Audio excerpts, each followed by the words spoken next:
اللہ تعالیٰ نے فرمایا قرآن کہ ہم اس کو دنیا میں بھی چھوٹے چھوٹے عذابات دیں گے اس بڑے عذاب کے علاوہ، دون العذاب الاکبر، تاکہ یہ لوٹ آئیں، پلٹ آئیں۔ اور دیکھیں میں اس ضمن میں یہ بھی آپ کو بتاؤں، اللہ تعالیٰ کا اصول یہ ہے، اس کی سنت، اس کا طریقہ یہ ہے۔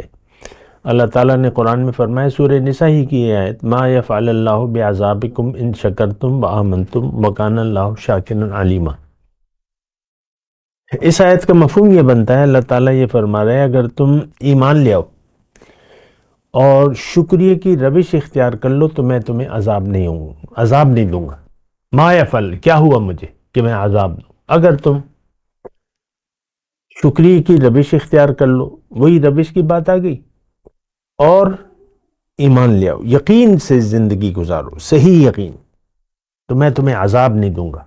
دیکھیں مومنوں پر بھی مختلف تکالیف آتی ہیں، لیکن وہ اس کے لیے پھر علیحدہ وہ آزمائشیں ہیں، فتنہ آزمائشیں ہیں، اور یہ جنت کا راستہ تو یہ آزمائش اور تکلیفوں سے پر ہے۔